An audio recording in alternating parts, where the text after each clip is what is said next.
আসসালামু আলাইকুম এভরিওয়ান। আজকে আমরা শিখব ক্যানভা দিয়ে কিভাবে সহজেই বিজনেস কার্ড ডিজাইন করা যায়। তো প্রথমেই ক্যানভা অ্যাপটি ওপেন করে নেব। তারপর হোম ইন্টারফেস এর নিচেই যে টেমপ্লেট অপশনটি আছে এটিতে ক্লিক করব অ্যান্ড টেমপ্লেটগুলো দেখতে পারবো। এখান থেকে বিজনেস যে টেমপ্লেটটি রয়েছে এটিতে ক্লিক করে বিজনেস টেমপ্লেটে চলে যাব। বিজনেস টেমপ্লেটের অনেকগুলো ক্যাটাগরি রয়েছে, এর মধ্যে থেকে বিজনেস কার্ড যে ক্যাটাগরি আছে সেটি সিলেক্ট করব। এরপর বিজনেস কার্ড রিলেটেড যে টেমপ্লেটগুলো আছে সেগুলো চলে আসবে। এখানে স্ক্রল করলে অনেক ধরনের ডিজাইন আমরা দেখতে পাবো। এখান থেকে পছন্দ মতো একটি ডিজাইন সিলেক্ট করে প্রেস করব, দেন টুলস সহ ডিজাইনটি ওপেন হয়ে যাবে। নিচের দিকে টুলস বারগুলো দেওয়া আছে। ডানে লেয়ার টুলসে চলে যাব।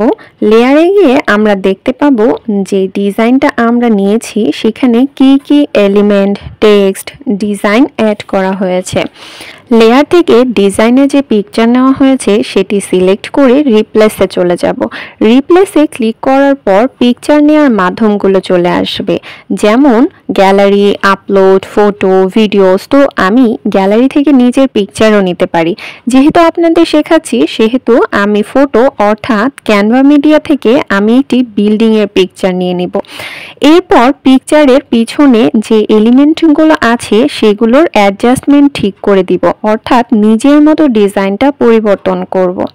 এরপর কোম্পানির নামে সিলেক্ট করার পর এডিটে চলে যাব। এডিটে গিয়ে কোম্পানির নামটা কেটে দিয়ে আমাদের ইউটিউবের নামটা লিখব টিচ বাই টাচ। এরপরে এলিমেন্টে চলে যাব। এলিমেন্টে গিয়ে আমি বিল্ডিং লিখে সার্চ দিলাম। বিল্ডিং লিখে সার্চ দেওয়ার পর গ্রাফিক্সে আমাদের অনেক ধরনের ডিজাইন এসেছে। আমি গ্রাফিক্সে চলে যাই। গ্রাফিক্স থেকে লোগো নিতে আরও ইজি হবে। এখান থেকে আমি পছন্দ মতো একটা গ্রাফিক্স লোগো নিয়ে নিলাম। গ্রাফিক্স লোগোটি নেওয়ার পর আমি প্রথমেই কালার টুলসে চলে গিয়ে কালারটা চেঞ্জ করে দিব। আমার ব্যাকগ্রাউন্ডের সাথে ফুটে ওঠে এমন একটি কালার ইউজ করব। এরপর এটিকে ছোট করে আগের যেখানে লোগো ছিল সেখানে রিপ্লেস করে দিব এবং টিচ বাই টাচ লেখাটাকে বড় করে অ্যাডজাস্টমেন্ট ঠিক করে দিব। আমি যে ইউটিউবের নামটি নিয়েছি এটির ফন্ট চেঞ্জ করব। তো ফন্ট চেঞ্জ করার জন্য আমরা অবশ্যই প্রথমে ফন্ট টুলসে চলে যাব অ্যান্ড ফন্ট টুলসে যাওয়ার পর তীর চিহ্নে ক্লিক করে আমি পছন্দ মতো একটি ফন্ট সিলেক্ট করে নেব। এরপর কালার চেঞ্জ করে দিব। এমন একটি কালার ইউজ করব যেটি আমার ব্যাকগ্রাউন্ডের সাথে মানানসই অথবা ফুটে ওঠে। এরপরে আমি নামে ক্লিক করব। নাম, এরপর এখানে যে বাকি লেখাগুলো আছে সেগুলোকে ক্লিক করে আমি ডিলিট করে দিব। ডিলিট করার পর আমি টেক্সট অপশনে চলে যাব। টেক্সট অপশনে গিয়ে আমি অ্যাড আ টেক্সট বক্স এটিতে ক্লিক করে নতুন লেখা অ্যাড করব। তো এখানে আমি প্রথমেই নিজের নামটা লিখে নিব।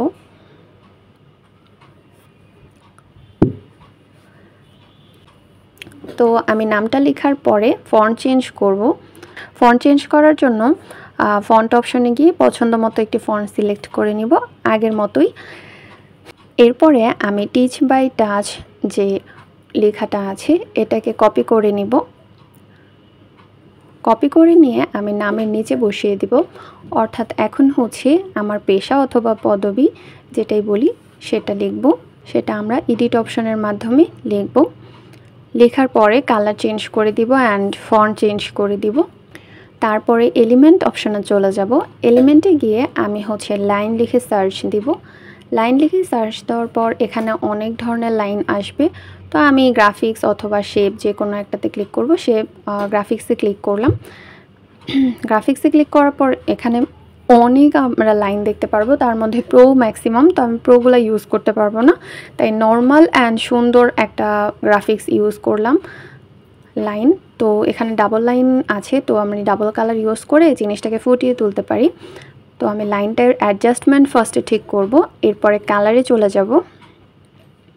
কালার দুটো আছে, তো আমি দুটো কালার ইউজ করব।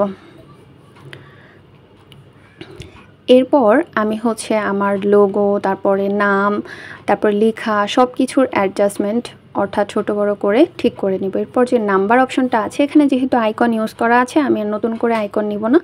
তো নাম্বার অপশনে আমি নাম্বারটাতে ক্লিক করে এডিটে চলে যাব।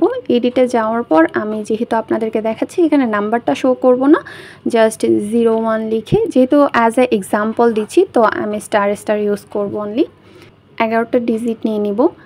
এরপরে নিচের যে অ্যাড্রেসগুলো আছে সেগুলো আমি ডিলিট করে দিব। উপরে ডিলিট অপশন আছে, ওই উপরে ডিলিট অপশনের মাধ্যমে আমি ফার্স্টে ডিলিট করব অ্যান্ড আইকনটাও ডিলিট করে দিব, যেহেতু আমি এখানে কোনো অ্যাড্রেস ইউজ করব না। তো আইকনগুলো ডিলিট করে দিব। দেন হচ্ছে এখানে এলিমেন্টে চলে যাব। এলিমেন্টে গিয়ে আমি ইউটিউব আইকনটা নিয়ে নিব। এখান থেকে পছন্দ মতো একটি ইউটিউব আইকন আমি চুজ করব।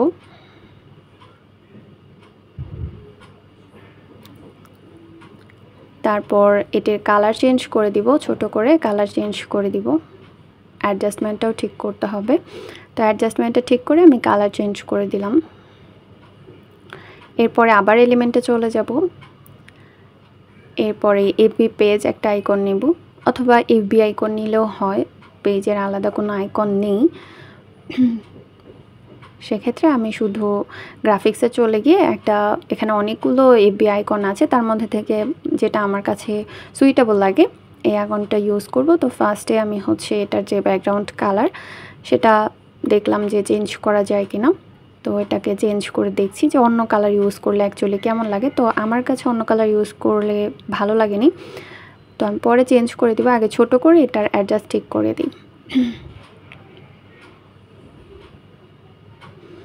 তারপরে আমি এটাকে আবার ডুপ্লিকেট করে, আমি যে নাম্বারটা লিখেছি সেটাকে ডুপ্লিকেট করে আমি এডিট করে লিখতে আরও বেশি সুবিধা হবে। তো ডুপ্লিকেট করার পর আমি এডিটে চলে যাব অ্যান্ড এটাতে ফার্স্টে এটা কেটে দিব। এটা কেটে দেওয়ার পর আমি ইউটিউবের যে নামটা আছে সেটা নিব, আর পেজের যে নামটা আছে সেটা নিব। ইউটিউব সার্চে গিয়ে আমরা টিচ বাই টাচ 25 লিখলেই আমাদের ইউটিউবটা চলে আসে। সেক্ষেত্রে আমি ইউটিউব আইকনের পাশে হচ্ছে টিচ বাই টাচ 25টা লিখব অ্যান্ড পেজের নামটা লিখব হচ্ছে টিচ বাই টাচ। অবশ্যই প্রথম অক্ষরগুলো বড় হাতের হতে হবে, অর্থাৎ ক্যাপিটাল হতে হবে। এরপর আমরা লেয়ারে চলে যাব। লেয়ারে যাওয়ার পরে আমরা হচ্ছে ব্যাকগ্রাউন্ড যে অপশনটা আছে এটাতে সিলেক্ট করব অ্যান্ড সিলেক্ট করার পর ব্যাকগ্রাউন্ড কালারটা চেঞ্জ করে দিব। বিল্ডিংয়ের কালার যেটা ছিল এই কালার অনুযায়ী আমরা এলিমেন্টগুলোর কালার অ্যাডজাস্ট অথবা আমাদের পছন্দ মতো একটা কালার চয়েস করব, যে কালারটা আমাদের টেমপ্লেটের সাথে যাচ্ছে।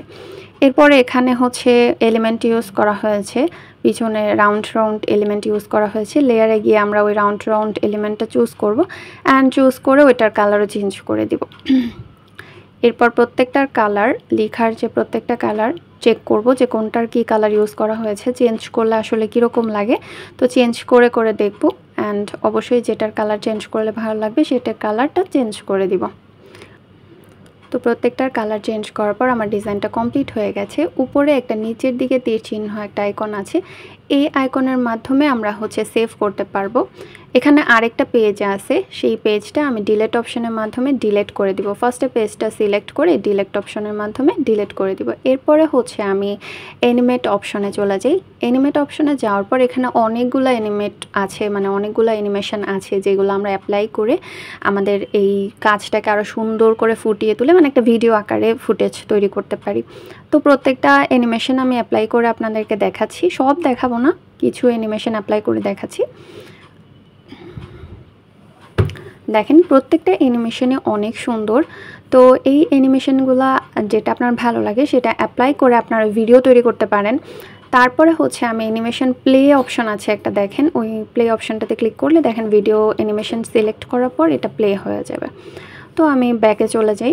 ব্যাকে চলে গিয়ে দেখেন উপরের দিকে একটা তীর চিহ্ন আছে, ওইটার মাধ্যমে আমি ভিডিওটা ডাউনলোড করে নিতে পারবো।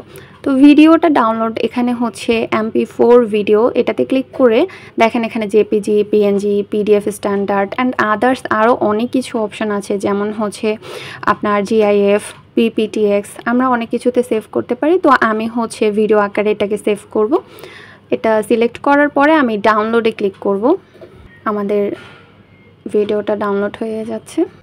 ভিডিওটা ডাউনলোড হয়ে যাওয়ার পর আমরা এখন পিকচার আকারে সিলেক্ট করব। তো এর জন্য আমরা অ্যানিমেশনটা নান করে দিব। এরপরে আমরা পিকচার যেভাবে সিলেক্ট করি নিচের দিকে তীর চিহ্ন ওটাতে ক্লিক করলেই আমাদের ইমেজ অর্থাৎ যে পিকচারটা আমরা এতক্ষণ রেডি করেছি, যে ইমেজটা তৈরি করেছি অর্থাৎ কার্ড ডিজাইনটা, সেটা সেভ হয়ে যাবে।